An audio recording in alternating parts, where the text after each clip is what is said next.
a desarrollar la clase que corresponde a esta semana, que es la clase sobre fosa cigomática y pterigomaxilar. En realidad, en todos los años que yo enseño anatomía, ya son bastantes, esta es una de las clases más complejas, un poco más difíciles, ¿no? No solamente de dictar, sino también de aprender y de entender. Así que por favor les pido su máxima concentración, ¿ok?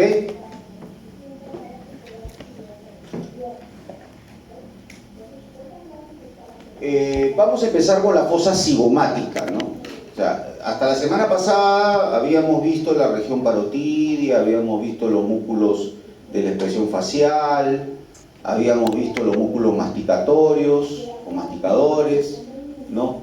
Pero ahora ya el tema está en que voy a profundizarme un poco más en la región, voy a ingresar por el maxilar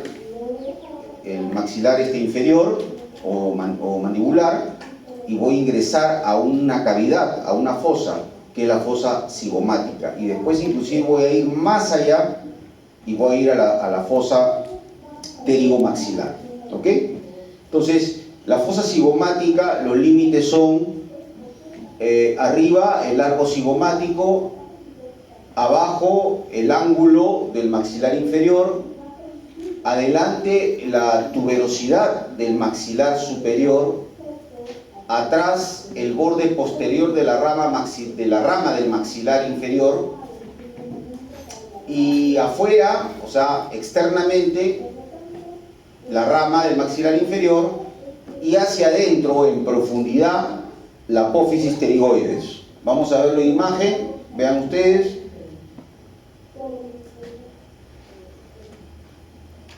Ahí está, hacia arriba, bordes, el arco cigomático, hacia abajo el ángulo del hueso mandibular o maxilar inferior, hacia adelante la tuberosidad del maxilar superior, hacia atrás el borde posterior de la rama del maxilar inferior. Esos son los límites. Ahora, externamente la rama del maxilar inferior, y en profundidad ahí tenemos las apófisis, la cara lateral de las apófisis pterigoides, ¿ok? Pues ahí ustedes ven, hemos tenido que romper el arco cigomático, hemos tenido que desinsertar y sacar el maxilar inferior para ya visualizar la fosa cigomática, ¿no? Que es toda esta de acá, ¿no? Todo esto es la fosa cigomática.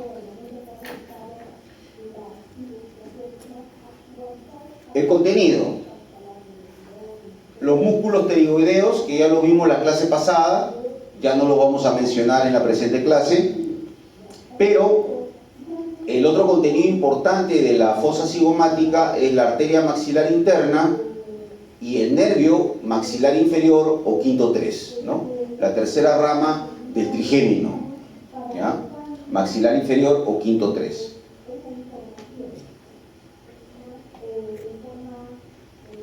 Vamos a empezar por la arteria maxilar interna.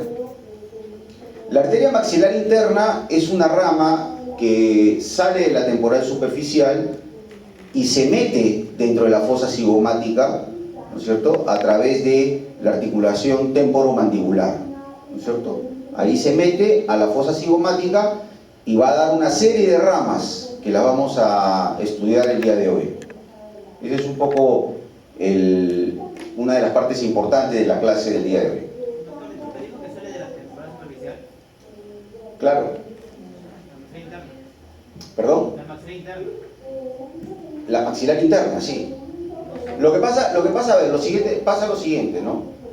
Que la carótida externa, ¿ok?, se divide en la facial y la temporal superficial, ¿no es cierto? Y la temporal superficial tiene un recorrido ascendente, y en medio de ese recorrido, de ahí sale la maxilar interna. ¿Ya? Yo entiendo que hay cierta bibliografía que considera que la maxilar interna es rama de la carótida externa. Sí. Pero ahí yo encuentro una contradicción. ¿Por qué? Porque la arteria facial sale mucho antes. Y esa misma bibliografía considera a la facial, bueno, hay una que consideran como terminales, la facial y la temporal superficial. En todo caso no nos hagamos problema. Vamos a considerar a la facial como una colateral, ¿ya?, para cierta bibliografía, y porque si no tendríamos que considerar como terminales a la temporal superficial y a la maxilar interna, ¿no? Bueno, podemos considerarlo así, ¿no?, como ya ramas terminales, ¿no? Y evidentemente la maxilar interna es la que se profundiza y la temporal superficial es la que asciende y sigue su recorrido. ¿Ya? ¿Está bien? No hay ningún problema. Como ya les dije, lamentablemente el tema anatómico ha sido visto por muchos autores y evidentemente han planteado sus propias teorías, sus propias hipótesis, ¿no? Y están publicadas, ¿no? O sea, hay bibliografía al respecto, ¿no? Bien, entonces vamos a ver la maxilar interna, las colaterales ascendentes, ¿no? Ahí tenemos, miren ustedes, o sea, las ramas que se van hacia la parte superior, ¿no? Ascienden. Tenemos una ramita que es la auricular profunda. Por ejemplo, esta rama auricular profunda, hay muchas bibliografías, muchos autores que no la consideran, ¿no? Sin embargo, si nos vamos al Gray, ¿no es cierto?, sí la considera la auricular profunda. Esta arteria pasa por la glándula parótida, da un giro por la articulación temporomandibular y llega al conducto auditivo externo y por la capa externa o membrana externa del tímpano. ¿Okay? Recordemos que el tímpano está compuesto por las tres hojas germinativas, ¿no? Ectodermo, mesodermo y endodermo. Es una membrana bien curiosa. Entonces la parte ectodérmica, la parte externa, está irrigada por esta arteria auricular profunda.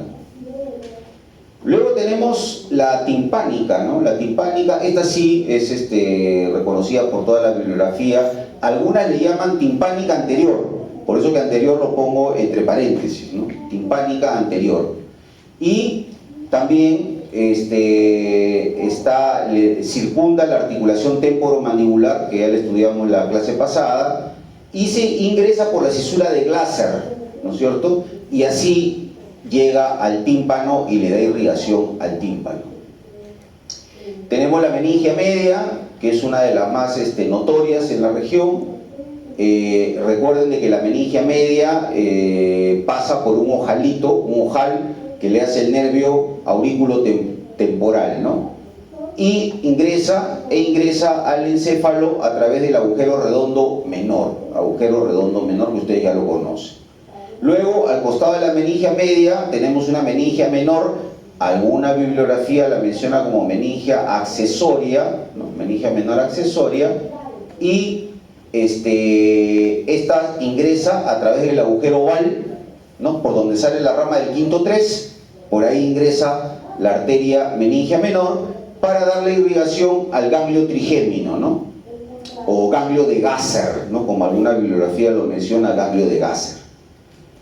Luego tenemos las arterias temporal profunda anterior, temporal profunda posterior, ¿no?, que van a irrigar al músculo temporal, que lo vimos en la clase pasada. Estas son las colaterales que ascienden, las colaterales que van para arriba, colaterales ascendentes.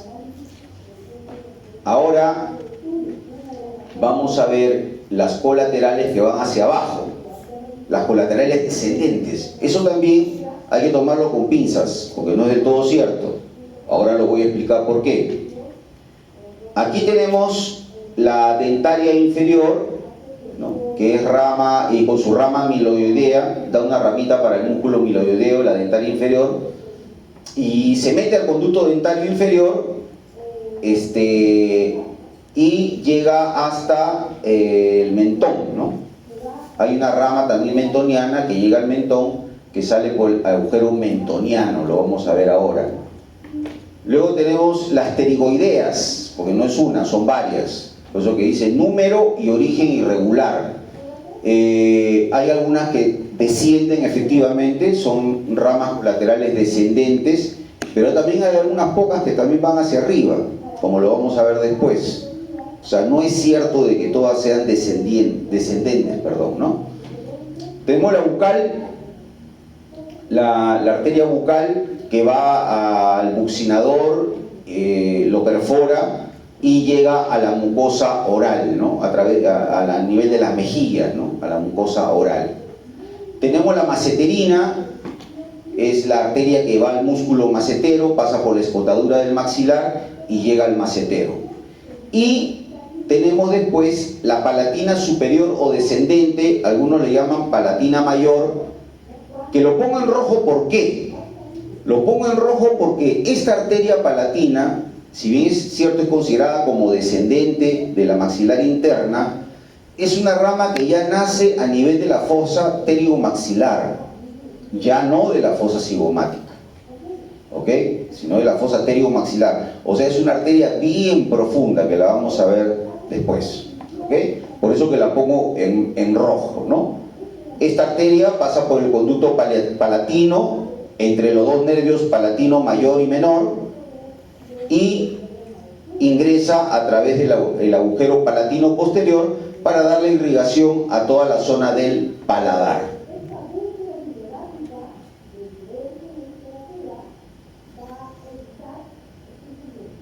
Las colaterales anteriores, tenemos solamente dos, la infra o suborbitaria. Hay bibliografía que la menciona como infra, otra que la menciona como suborbitaria, y esta arteria ingresa por la hendidura esfenomaxilar a la órbita, ¿no? A la cavidad orbitaria ocular, y ocupa el surco suborbitario, luego ingresa al canal suborbitario y al final sale por el agujero suborbitario, ¿no? O infraorbitario también, ¿no? Se le conoce como suborbitario o infraorbitario, ¿no? Esa es la arteria infra o suborbitaria. Y la alveolar, que también el Gray lo menciona como la dentaria postero-superior, ¿no? Así lo menciona, dentaria postero-superior, ¿no? Y la alveolar es la otra nomenclatura. Se puede decir de las dos maneras. Vamos a ver un poquito ya en imágenes lo que hemos conversado. Miren ustedes, acá como rama ascendente tenemos dos ramitas, la auricular profunda, que como les decía no todas las bibliografías la mencionan, que va a la región del oído, conducto auditivo externo, ¿no? El pabellón de la oreja, y la timpánica anterior, que también a veces nacen juntas las dos a veces. La timpánica anterior que va a la región del tímpano. Acá tenemos las temporales profundas, ¿no? Las temporales profundas, acá están las dos. Luego tenemos las pterigoideas, acá vemos una pterigoidea, otra que va hacia arriba. Tienen un origen irregular y también están en número irregular.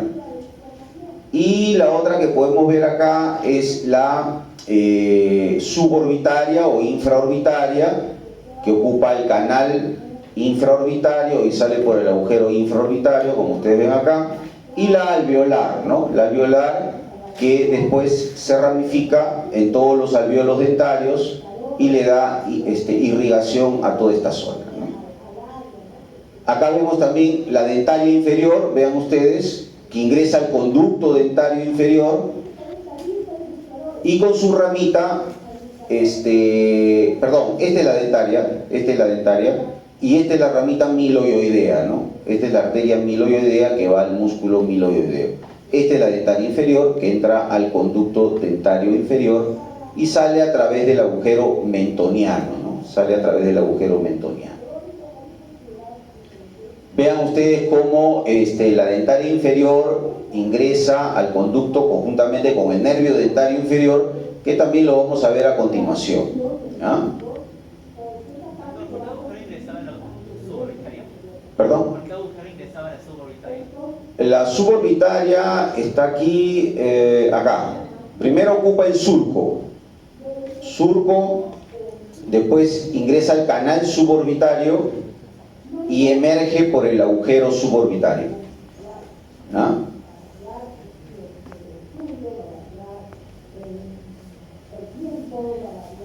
Para reafirmar lo mencionado, he traído un gráfico. El anterior era el Netter, este es del Gray.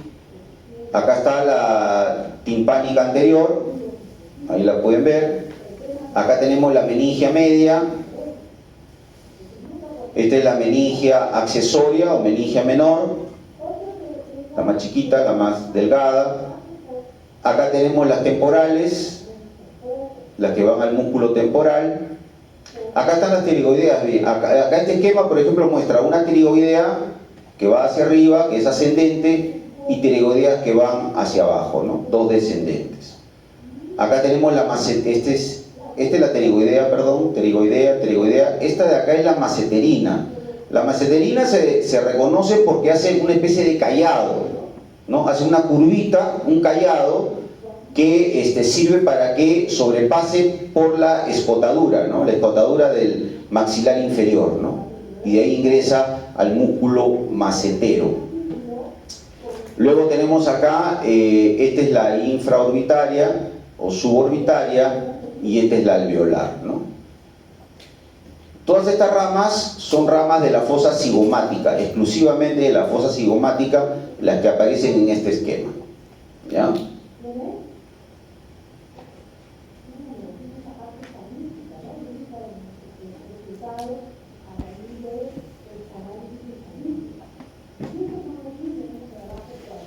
Bien, ahora tenemos ramas colaterales que van hacia atrás, posteriores. Tenemos a la vidiana, que se mete por el canal pterigoideo, llega a la faringe y a la trompa faringotimpánica. Recordemos que la trompa faringotimpánica es un conducto que une la faringe con la caja del tímpano, ¿ok? También se conoce como trompa de Eustaquio, ¿no? Trompa de Eustaquio. Esa es la trompa faringotimpánica.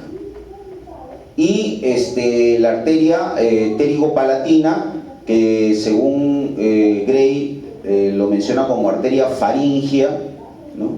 Pterigopalatina, según nomenclatura francesa, faringia, pasa por el surco palatino vaginal y llega a la mucosa del techo nasal, ¿no es cierto? Y del seno esfenoidal, o sea, la parte superior, ¿no? De las fosas nasales y la mucosa del seno esfenoidal.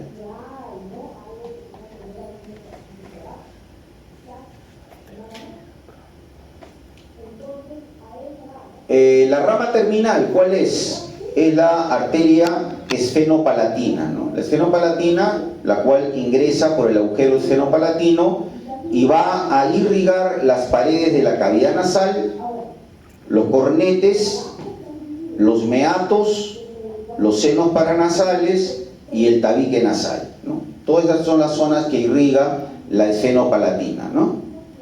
Prácticamente todas en relación a la cavidad nasal. Esa es la rama terminal. Ahí ahora sí vamos a ver en profundidad. Vean ustedes, acá estamos viendo esta rama que ustedes aprecian acá, que esta es la palatina descendente, ¿no? La palatina descendente, que ingresa por el conducto palatino y después sale por el agujero palatino posterior hacia el paladar. Esta ya la hemos visto, esta vendría a ser la suborbitaria, esta vendría a ser la alveolar. Vean ustedes que la suborbitaria y la alveolar casi están naciendo cuando empieza la siguiente fosa, ¿no? La pterigomaxilar. Y esta vendría a ser ya, esta extensión vendría a ser la esfenopalatina, que después se va a diseminar en toda la región nasal. Y acá tenemos dos ramitas, la pterigopalatina y la vidiana, ¿no? La pterigopalatina y la vidiana, que son las ramas posteriores, ¿no? Si recordamos la diapositiva que hemos pasado anteriormente. Doctor, esa arteria que mencionó, palatina descendente, ¿quién es? O sea, ¿de dónde sale? ¿Qué clasificación? De la maxilar interna, pues. ¿Qué clasificación tiene? ¿Colateral? No, descendente. Descendente, así es, descendente.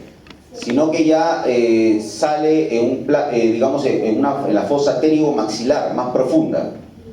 Lo que pasa es que si nosotros no podemos partir a la maxilar interna, ¿no? En el sentido de que ya voy a hablar de las ramas que salen a nivel de la fosa cigomática y después voy a hablar de las ramas que salen en la fosa pterigomaxilar. Entonces ahí un poco que nos perdemos, ¿no? Entonces vamos a hablar de todas las ramas de la maxilar interna, pero sí haciendo énfasis cuáles salen a nivel de la fosa cigomática y cuáles salen a nivel de la fosa pterigomaxilar. En este caso, la palatina descendente, ya esto se considera fosa pterigomaxilaria, es más profunda, ¿no? Ya, y esto un poco, este es un esquema un poco que va a resumir todo lo que hemos hablado, ¿no? Acá tenemos la auricular profunda, que no siempre se describe. Acá tenemos la timpánica anterior, acá tenemos la meningia media, la meningia accesoria, todas estas ascendentes, la temporal profunda posterior, la temporal profunda anterior y ramas pterigoideas, ¿no? Acá tenemos una hacia arriba, una hacia abajo, eso es variable. Tenemos la maceterina, que hace un calladito, bueno, acá no lo han dibujado el callado, pero hace un callado, una curvita. La bucal, la alveolar, esta es la dentaria inferior. Lo que pasa es que hay bibliografía que la menciona como alveolar inferior, ¿no? Pero es la dentaria inferior, la que se mete al conducto dentario inferior, con su rama amiloidea, ¿no? Esta es la dentaria, y esta es la más delgadita, es la rama amiloidea. Rama amiloidea. Acá tenemos luego ya la parte profunda, y a partir de la alveolar, ¿no? A partir de la alveolar ya podemos considerar ya que esto está a nivel de la fosa pterigomaxilar. Y acá tenemos la palatina descendente, justo lo que tú preguntabas. Tenemos la rama faringea, tenemos la arteria del conducto pterigoideo, ¿no? Arteria del conducto pterigoideo, que también es una rama profunda, que vendría a ser la vidiana, ¿no? Esta vendría a ser la vidiana, ¿no? Y la terminal, que es la esfenopalatina. La infraorbitaria acá está mal puesta, ¿no? La infraorbitaria debería estar por acá, porque prácticamente la infraorbitaria sale casi a la par, muy pegadita a la alveolar, ¿no? La infraorbitaria no se considera como rama que sale a nivel de la fosa pterigomaxilar. Acá el dibujo creo que se les ha ido muy arriba la infraorbitaria. Pero es un gráfico interesante, porque un poco que resume a todas las ramas las cuales ya hemos hablado, ¿no?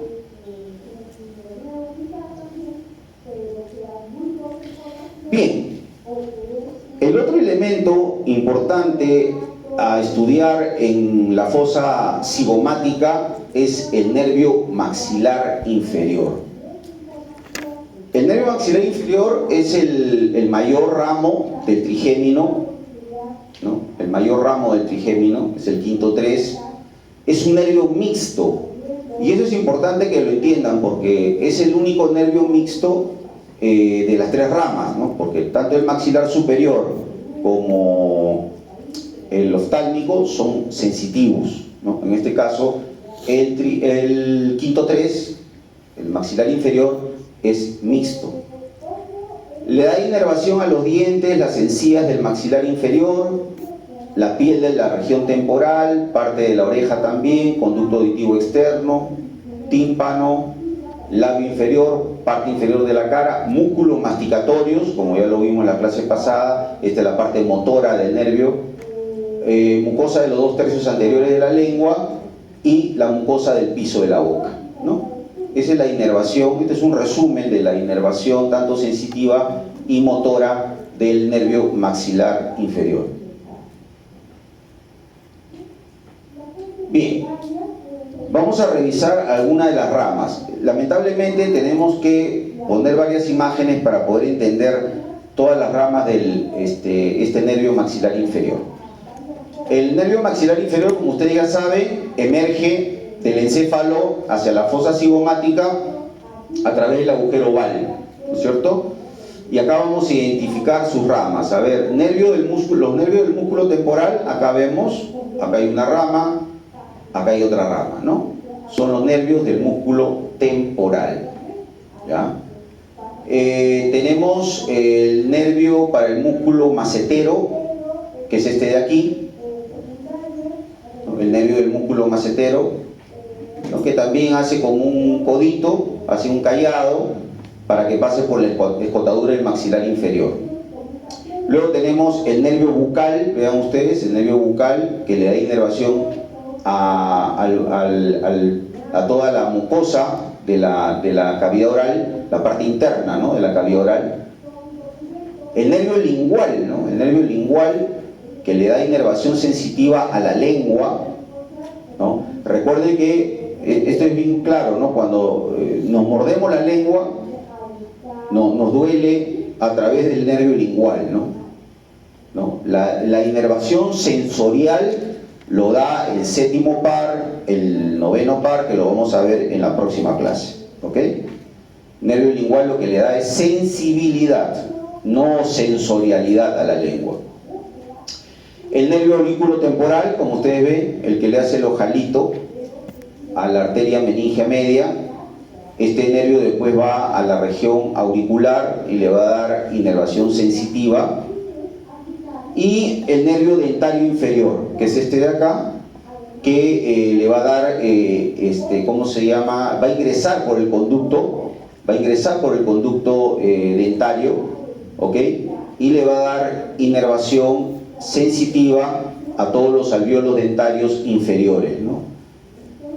Va a acompañar a la arteria dentaria inferior, ¿no? Van juntos dentro del conducto, ¿no?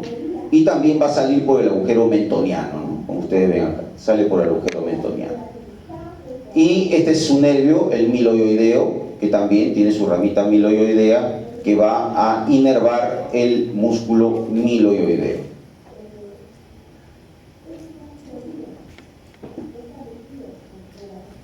Este esquema ya se lo presenté, me parece, la clase pasada, pero claro, es un esquema, no es un dibujo tipo Netter, ¿no? Pero más o menos nos orienta para poder ver las ramas del nervio maxilar inferior. Todo nace del ganglio de Gasser, el ganglio del trigémino, de ahí sale la rama más gruesa, que es el quinto 3, maxilar inferior, sale por el agujero oval, y de ahí va a emitir sus ramas, ¿no? Acá inclusive están graficando algo que vamos a hablar después, que es el ganglio óptico, ¿no? Las tres ramas del trigémino tienen su ganglio, ¿no? Ganglio óptico, ganglio esfenopalatino, el quinto 2, y ganglio ciliar, el quinto 1, ¿ya? El ganglio óptico es el ganglio que pertenece a forma parte, ¿no? Del quinto 3, ¿no? Del maxilar inferior, y es importante porque una de sus ramas eferentes del ganglio óptico va a ser el nervio para el pterigoideo, ¿no? Para uno de los pterigoideos, para el pterigoideo medial, ¿no? El interno, ¿no? Que se considera como rama eferente del ganglio óptico. Acá está el aurículo temporal, el que le hace el ojal a la meningia media. Acá tenemos el nervio lingual, el que da inervación sensitiva a la lengua, del cual ya hemos hablado. Y tenemos acá el nervio dentario, ¿no? Acá lo mencionan como alveolar inferior, ¿no? Pero es el nervio dentario, ¿no? Dentario inferior. Después acá tenemos las dos ramas para los temporales, los nervios temporales profundos. Acá está el nervio para el músculo macetero, siempre con su curvita, su callado, para que pase por la escotadura del maxilar inferior. El nervio bucal, que va a la mucosa de la boca, la mucosa lateral de la boca, y esta rama que es motora, que va al pterigoideo lateral o pterigoideo externo, ¿no? Esto ya lo habíamos presentado la clase pasada, pero lo traigo a colación para poder recordar las ramas del quinto 3.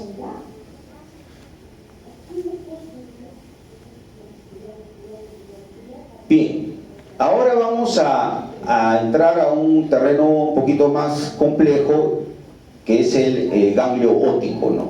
El ganglio óptico es el ganglio satélite del quinto 3, ¿no? Del maxilar inferior. Acá tenemos el ganglio óptico, vemos que está en una zona ya bastante profunda, y vamos a dividir sus ramas las vamos a dividir en ramas aferentes.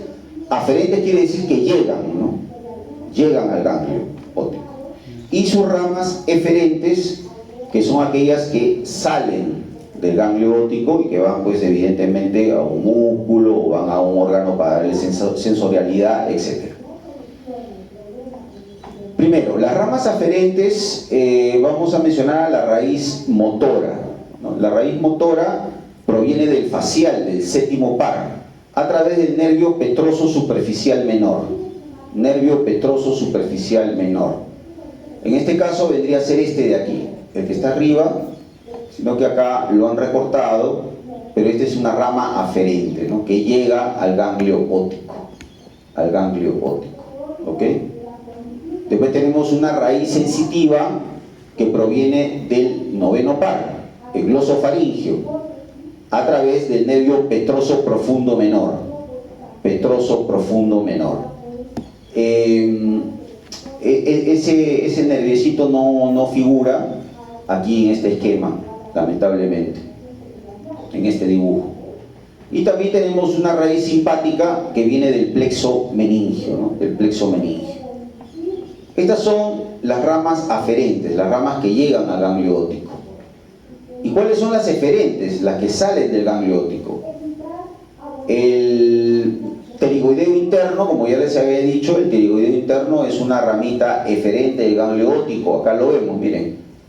Este es el pterigoideo interno, esta ramita chiquita que está llegando acá al músculo, ¿no? Pterigoideo interno. El peristafilino está de acá. El peristafilino llega a la faringe, ¿no? El músculo del martillo, que vendría a ser esta ramita de acá, que llega al músculo del martillo a nivel del oído interno, el oído medio, perdón, y una rama para la mucosa de la caja del tímpano, ¿no? Que es esta de acá. Rama de la mucosa del tímpano, que es una rama sensorial. Esas serían las ramas eferentes del ganglio óptico. Es un ganglio satélite, un ganglio anexo al quinto 3 nervio maxilar inferior. Ya, esta es una imagen un poco ampliada, sobre todo la de abajo, del mismo ganglio óptico, ¿no? Acá está, la rama para el músculo del martillo, por eso dice rama tensor del tímpano, ¿no? Para el músculo del martillo, ¿no? Y tenemos acá la rama aferente, nervio petroso. Acá tenemos, esto de acá también es importante que acá esta es una ramita para la cuerda del tímpano. La cuerda del tímpano es un nervio que, vean ustedes, proviene del nervio facial y se anastomosa con el nervio maxilar inferior, ¿no? Esa es la cuerda del tímpano. Acá tenemos el aurículo temporal. Bueno, este no es rama del ganglio óptico, pero acá lo estamos viendo. Bien.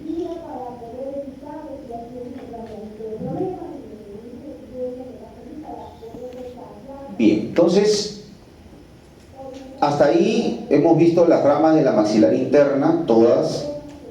Hemos visto las ramas del quinto 3, nervio maxilar inferior, hemos visto las ramas del ganglio óptico, tanto aferentes como eferentes, y ahora nos vamos a adentrar a una zona mucho más profunda, que es la fosa pterigomaxilar. Lo que yo tengo que entender en la fosa pterigomaxilar es que ya es la parte más profunda, que inclusive va a poder tener acceso a toda la zona del paladar y toda la zona de las fosas nasales. Entonces, como ustedes entenderán, es un poco complicado disecar todos los elementos de la fosa pterigomaxilar. Quizá de repente en las piezas cadavéricas que hemos revisado en el anfiteatro hay fosas cigomáticas que están, sí, bien disecadas y se ven algunas ramas arteriales, se ven las ramas del quinto 3, algunas, pero con respecto a la fosa pterigomaxilar, en lo que respecta a la disección, lo máximo que se puede disecar, que en su momento lo hemos hecho, son los nervios palatinos, por ejemplo, los nervios palatinos, el mayor y el menor, y la arteria palatina descendente, ¿no? Que están los 3 elementos en el conducto palatino. ¿Okay? Eso sí se llega a disecar, y obviamente con el ganglio, ¿no? El ganglio esfenopalatino, ¿no? Eso se puede disecar. Hasta ahí nomás llega. Ya las ramas más profundas, que los vamos a ver acá en esquemas, en dibujos, esas es un poco más complicado poder llegar en una disección, pues, digamos, habitual que nosotros hacemos, ¿no? Inclusive hay que ya romper hueso y hay que hacer una serie de maniobras para poder llegar. Y son, pues, estructuras muy pequeñas, ¿no? Muy delgaditas, muy pequeñas. Vamos a ver ahora los límites de la fosa pterigomaxilar. Hacia adelante tenemos nuevamente la tuberosidad del maxilar superior. Hacia atrás, la cara anterior de las apófisis pterigoides. Abajo es como una cuña, ¿no? La unión de estas dos estructuras, ¿no? La unión de la tuberosidad del maxilar superior con la unión de la cara anterior de la pterigoides, ¿no? Eso es el límite inferior. Hacia arriba tenemos la base del cráneo. Hacia adentro, en la profundidad, tenemos el hueso palatino, y hacia afuera, externamente, obviamente está la fosa cigomática. En realidad la fosa cigomática y la fosa pterigomaxilar es un continuo, ¿no? No hay nada que las separe, es una separación solamente imaginaria nada más. Todo depende de la profundidad en que estemos, ¿no? Pero es todo un continuo. Ahí están los límites, vean. Hacia arriba tenemos la base del cráneo, hacia adelante la tuberosidad del maxilar superior, hacia atrás la cara anterior de las apófisis pterigoides, y hacia abajo un ángulo, ¿no? Que hacen tanto la tuberosidad del maxilar como la cara anterior de las apófisis pterigoides, ¿no? Ese es el límite inferior.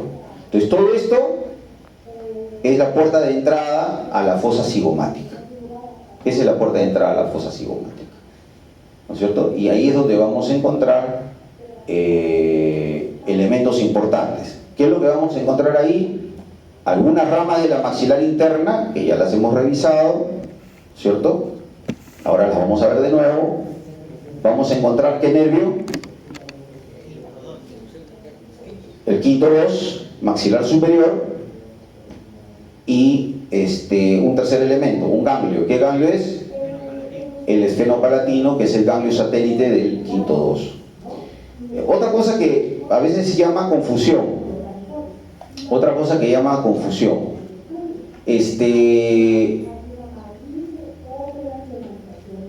A veces al nervio maxilar superior le llaman simplemente maxilar, ¿ok?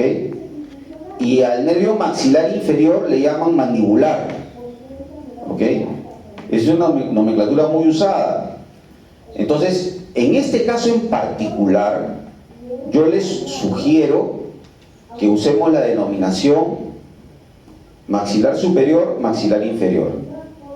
El maxilar inferior sí se le puede decir mandibular, no hay problema, ahí está clara la cosa. Pero cuando se refieran al maxilar superior, no le pongan simplemente maxilar, pónganle maxilar superior. ¿Ok? ¿Estamos de acuerdo? ¿Sí? Sobre todo para lo que es efecto del examen práctico. ¿Ya? ¿Sí? ¿Estamos de acuerdo? Ok. El nervio maxilar superior es maxilar superior, nombre y apellido. El nervio maxilar inferior es o maxilar inferior o mandibular. No hay problema. ¿Ya? ¿Ok? Listo.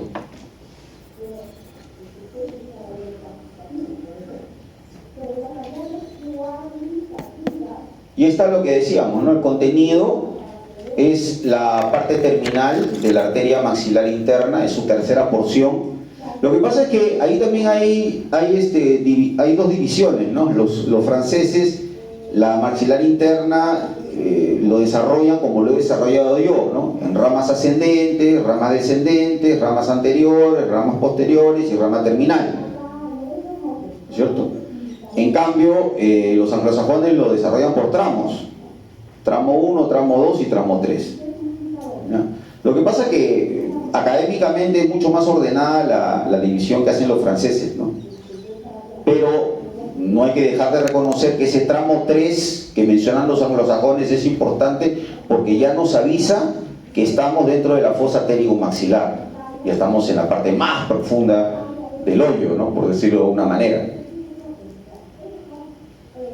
Vamos a encontrar... Ay, perdón, me equivoqué. Ya. Vamos a encontrar al nervio maxilar superior, como ya lo dijimos, y el ganglio esfenopalatino. Recordemos que este nervio, quinto 2, maxilar superior, es un nervio sensitivo, ¿cierto? No es mixto. El quinto 3 sí es mixto, ¿ok? Y va a estar el quinto 2 se va a encargar de gran parte de la sensibilidad de las regiones profundas de la cara, inclusive de las regiones superficiales de la cara, la sensibilidad. Hay una patología bastante frecuente que compromete al ganglio del trigémino, al ganglio de Gasser, o sea, que le da nacimiento a las 3 ramas. Es la famosa neuralgia del trigémino, la neuralgia del trigémino, ¿no? A veces puede ser viral, a veces puede ser traumática, qué sé yo. Hay un problema a nivel del ganglio de Gasser, del ganglio del trigémino, y se producen dolores muy molestosos a nivel de una hemicara, ¿no? El lado derecho o el lado izquierdo. Es una de las patologías que normalmente lo manejan los neurólogos y que es de complicado, difícil manejo por el tema del dolor. ¿Ya? Bien. ¿Cuáles son las ramas de la arteria maxilar interna que vamos a encontrar en esta fosa pterigomaxilar? Justamente la que le decía, ¿no? La palatina superior o descendente,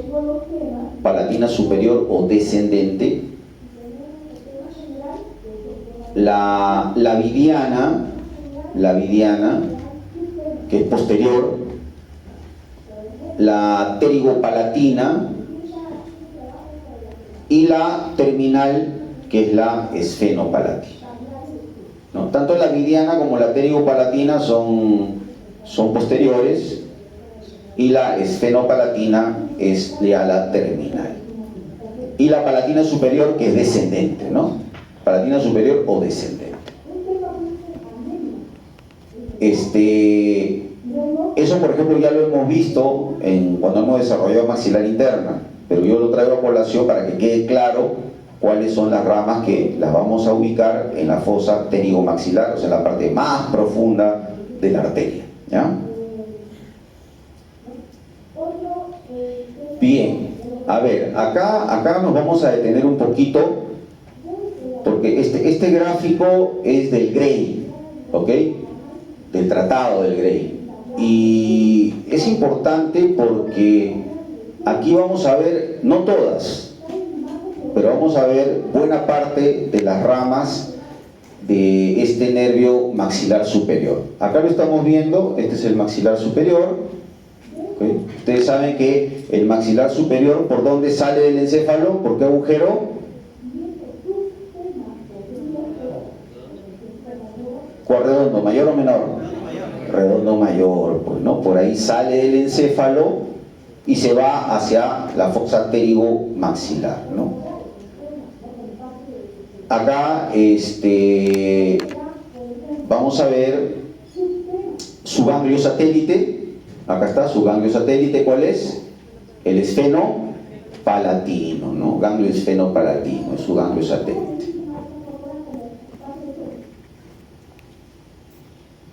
Acá vemos una rama alveolar. Acá está como dental, ¿no? Dental. Pero en realidad esta ramita es la alveolar posterior.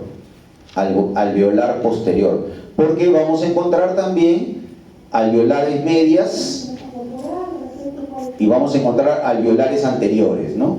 Por eso que acá le han puesto dental, pero realmente es alveolar posterior. Estas ramas van a dar la inervación sensitiva a los alveolos dentarios. Estos son los nerviecitos, pues, que nos hacen patalear cuando tenemos una caries muy profunda, ¿no? Y que ya llega a nivel del nervio alveolar, ¿no? Estas son las que causan el dolor, ¿no? Luego tenemos los nervios palatinos, como ya les dije, los nervios palatinos mayor y menor, que se ingresan por el conducto palatino y se van hacia el paladar por el agujero palatino posterior, salen por el agujero palatino posterior y le van a dar inervación sensitiva al paladar. Estos nervios van acompañados de la arteria palatina descendente, ¿no? Palatina descendente. Luego tenemos acá como ramas aferentes del ganglio esfenopalatino, tenemos al nervio petroso, al petroso mayor superficial, que es este de aquí, y al petroso profundo. Este petroso mayor superficial proviene del facial, este es el facial. Y el petroso profundo proviene del plexo carotídeo. Ya les he dicho, cuando hablamos de plexo, de una arteria, plexo carotídeo, plexo de la carótida externa, plexo de la meningia media, son como fibritas nerviosas, son fibras nerviosas, son nervios que envuelven al vaso sanguíneo, ¿no? Y se aprovechan del vaso sanguíneo para poder llegar al lugar donde tienen que llegar, ¿ok? En este caso, estas fibritas van por el plexo carotídeo y forman un nerviecito que es el petroso profundo. Estos dos van a formar un nervio común que se llama nervio vidiano, que va a pasar por el conducto vidiano, ¿no? Estamos hablando del hueso estenoides, y va a llegar al ganglio esfenopalatino, ¿ya? ¿Qué más vemos aquí?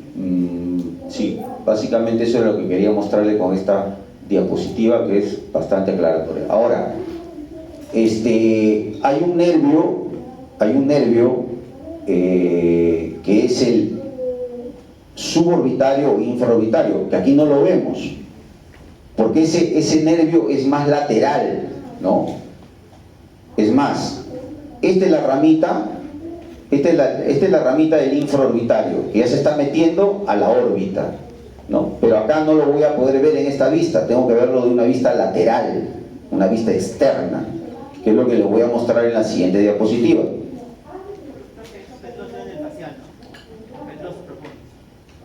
Esta de acá, sí, petroso mayor profundo, este es del facial, correcto.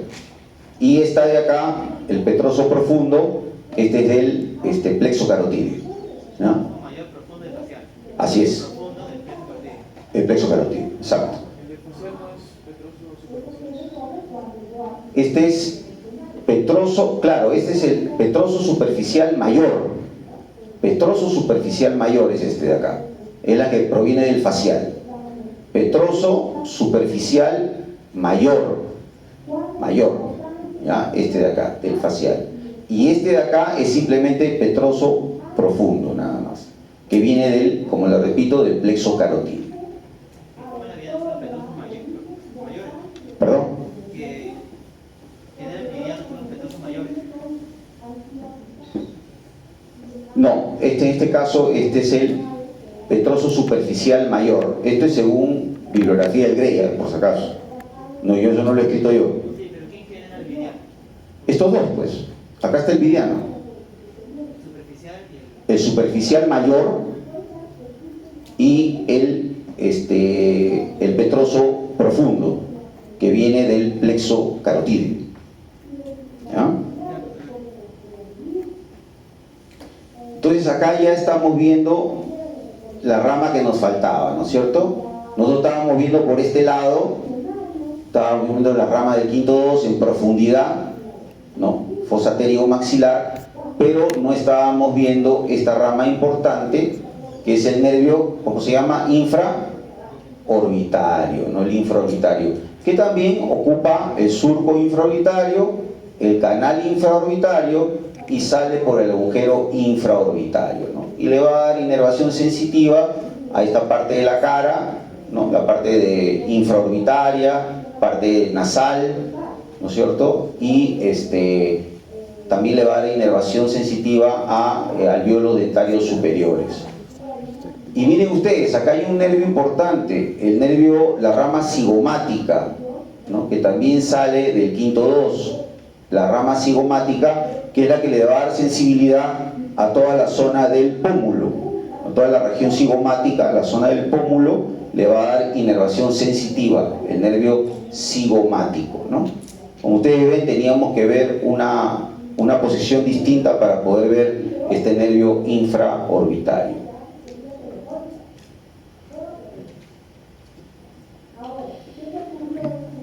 Y este es algo que no lo encontré en muchas bibliografías, pero por ahí me agencié de la internet y me pareció bastante interesante, ¿no? Porque mucho hablamos de las ramas terminales, ¿no? Las ramas terminales de este nervio, ¿no? De este ganglio esfenopalatino, ¿no? Y vean ustedes, estas son ramas eferentes del ganglio esfenopalatino. Acá esta rama, por ejemplo, es importante, estas ramas, porque son varias, que van a dar inervación a las fosas nasales, específicamente a los cornetes, ¿no? El cornete superior, el cornete medio y el cornete inferior. Estas son las ramas nasales posteriores, ¿no? Son ramas eferentes del ganglio esfenopalatino. ¿Ah? Es importante. Acá vemos nuevamente el palatino, el nervio palatino. Acá está el nervio viridiano, ¿no? Y acá está, ¿no? El nervio viridiano se conforma con el petroso superficial mayor, proveniente del séptimo, un poco respondiendo a la pregunta que me estaban haciendo, y el nervio petroso profundo, que es el que proviene de los ramos comunicantes simpáticos del plexo carotídeo. ¿Ah? Luego tenemos acá también como una rama terminal, es la rama lateral nasal del nervio etmoidal anterior. Y vean ustedes, este es interesante. Miren cómo el nervio palatino mayor y menor, que son dos, ¿no? Las palatinas mayores se van básicamente al paladar, ¿no? Al paladar duro. Este es el paladar duro, ¿no? Y las ramas palatina menor se va al paladar blando, llega hasta la úvula, ¿no? Ellos le van a dar la sensibilidad a la región del paladar, tanto el paladar duro como el paladar blando. Y termina al final, una de estas ramitas termina conformando el nervio nasopalatino, ¿no? El nervio nasopalatino, ¿no? Que pasa por el agujero incisivo y llega prácticamente hasta los dientes incisivos, ¿no? La parte bastante anterior, ¿no? De la arcada dentaria. Y esa vendría a ser ya la parte final y terminal de las ramas del nervio esfenopalatino, ¿ya? Como ustedes verán, para el efecto de la disección, básicamente nosotros llegamos hasta aquí, ¿no? Hasta el nervio palatino. Hasta ahí llegamos. Ya ir más allá se hace un poco complicado porque son filetes nerviosos bien delgaditos, ¿no? Que a la hora de que disecamos los cornetes, disecamos el tabique nasal, etcétera, ya prácticamente se pierden, ¿no? Se pierden en la disección. Muy bien. Esas son las dos fosas, son las